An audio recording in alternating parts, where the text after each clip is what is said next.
Welcome to the session. आज हम करने वाले हैं वर्चुअल मेमोरी पार्ट 3 और वर्चुअल मेमोरी पार्ट 3 में हम कुछ और एल्गोरिदम देखने वाले हैं पेज रिप्लेसमेंट के। इससे पहले हम दो पेज रिप्लेसमेंट एल्गोरिदम कर चुके हैं। फर्स्ट आपके पास था first in first out algorithm. Second आपके पास था second chance page replacement algorithm. आज हम करने वाले हैं तीन और। इन तीन में आप सबसे पहला आपके पास है क्लॉक पेज रिप्लेसमेंट, सेकंड आपके पास है not recently used page replacement और थर्ड आपके पास है least recently used page replacement algorithm. तो एक एक करके इन सबको चेक करते हैं। तो शुरुआत हम करेंगे क्लॉक पेज रिप्लेसमेंट एल्गोरिदम से। तो क्लॉक पेज रिप्लेसमेंट एल्गोरिदम जो है ये बेसिकली सेकंड चांस एल्गोरिदम ही है। फर्क सिर्फ इतना है कि आपने देखा होगा कि सेकंड चांस एल्गोरिदम में हम पेजेस को मूव करते रहते थे क्यू में, और जो जो आपके पास पेज थे जिनको सेकंड चांस मिल गया होता था उसको हम क्यू के फ्रंट में जैसे ही वो आता था तो हम उसको रिप्लेस कर देते थे। उससे अच्छी अप्रोच ये है कि क्यों ना हम सारे पेजेस को एक सर्कुलर लिस्ट में रखें, और पूरे पूरे पेज को मूव करने से अच्छा है कि हम एक पॉइंटर को यूज़ करें और उस पॉइंटर को मूव करें, और वो पॉइंटर डिनोट करेगा कि कौन सा पेज जो है वो रिमूव किया जाना है, बिल्कुल एक क्लॉक की तरह। तो ये आइडिया है कि इस तरीके से आपने सर्कुलर लिस्ट में आपने पेजेस को अरेंज किया हुआ है। हर पेज को एक सेकंड चांस मिलने वाला है।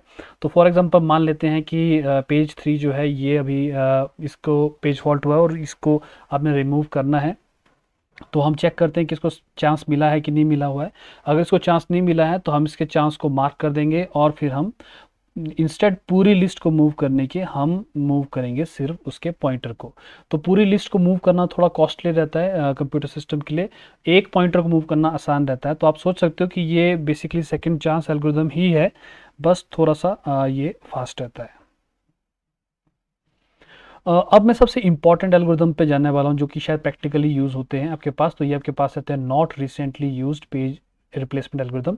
तो इस एल्गोरिदम का सबसे जो कॉमन आइडिया है वो ये है कि आपने उस पेज को रिप्लेस करना है जो कि यूज़ नहीं किया जा रहा है। नॉट रिसेंटली यूज़ का मतलब है कि वो काफ़ी टाइम से यानी कि थोड़े टाइम पहले यूज़ नहीं किया गया था।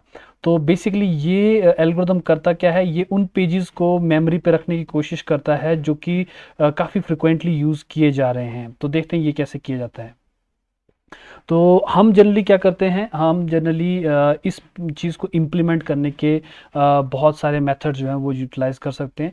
जनरली होता ये है कि हम इस एल्गोरिदम में दो बिट्स यूज़ करते हैं, और जो दोनों के दोनों बिट्स हैं वो दो चीज़ों को रेफ़र करते हैं। पहला बिट होता है जो इस चीज़ को डिनोट करता है कि पेज को रेफ़र किया गया था या नहीं किया गया था, और एक और बिट हम यूज़ करते हैं जो कि डिनोट करता है कि पेज को मॉडिफाई किया गया था या नहीं किया गया था।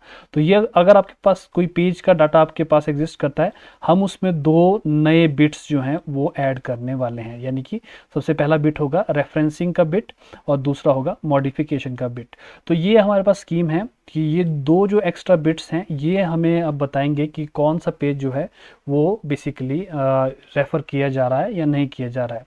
तो जो जितने भी आपके पास कैटेगरीज हैं पेजेस की, वो एक्चुअली चार कैटेगरीज में डिवाइड हो जाती हैं।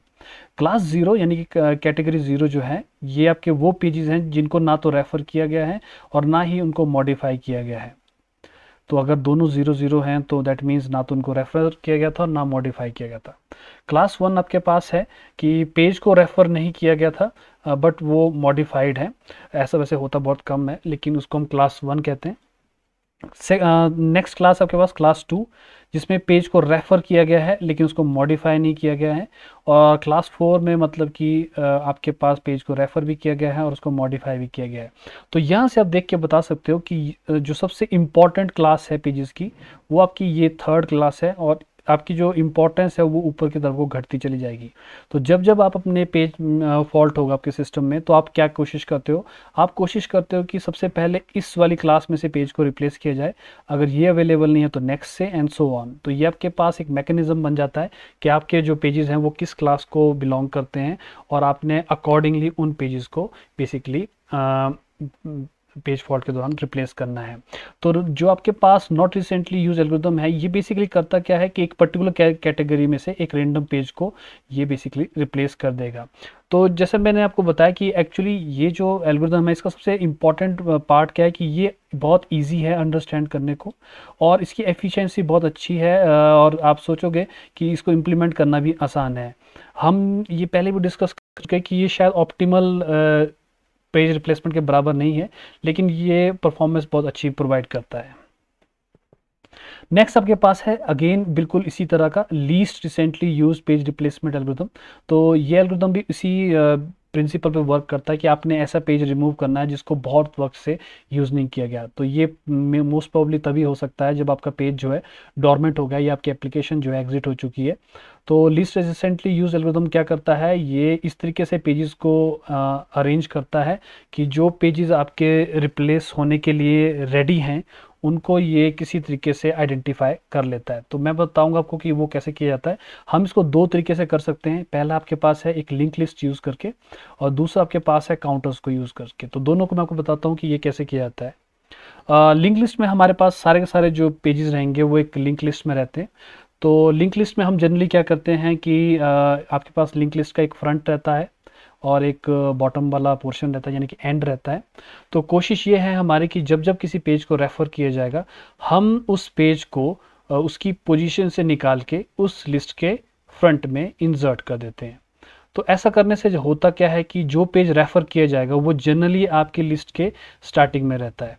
तो जैसे जैसे आपके पास सिस्टम में पेजेस को एक्सेस किया जाएगा, हम पेजेस को उस लिस्ट वहाँ से उठा के उस लिस्ट के फ्रंट में पुश करते जाएंगे। तो ऐसा करने से होता ये है कि जो लिस्ट का सबसे लास्ट पोर्शन है, यानी कि लास्ट पेज है, वो एक्चुअली में वही पेज है जिसको बहुत कम बार यूज़ किया गया है। और जब पेज फॉल्ट होगा तो हम उस पेज को चूज़ करते हैं।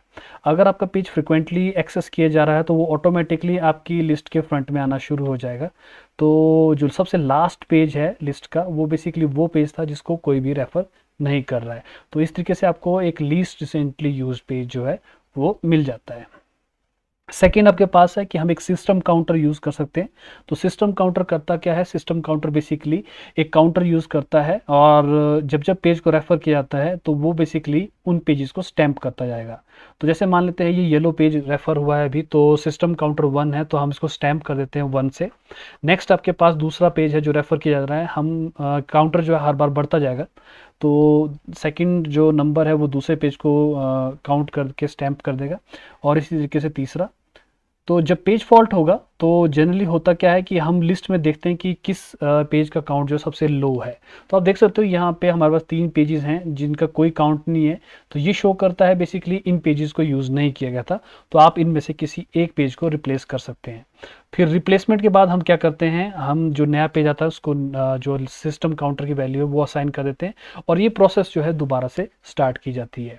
तो आप देखोगे इस सिस्टम में क्या होता है कि आपके पास वो पेजेस रिप्लेस होना शुरू हो जाते हैं जो बेसिकली बहुत वक्त से रेफ़र नहीं किए गए थे। तो ये दोनों के दोनों मैकेनिज़्म जो है ये आपको जो हमारी पॉलिसी है, यानी कि लीस्ट रिसेंटली यूज पेज, उस तक वो अचीव कर देता है।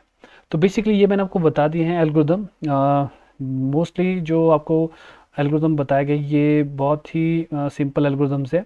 अगर आप एक्चुअल एल्गोरिदम देखना चाहते हो तो मैं आपको रिकमेंड करूँगा कि आपने वर्किंग सेट एल्गोरिदम ज़रूर देखना है, जो कि लिनक्स सिस्टम यूज़ करता है बहुत हैवीली। आई होप कि ये जो आपके पास एल्गोरिदम्स थे ये आपको क्लियर हो गए होंगे। अगर आपको डाउट है किसी भी एल्गोरिदम में तो काइंडली इस वीडियो के कमेंट सेक्शन पे कमेंट करें। Thank you.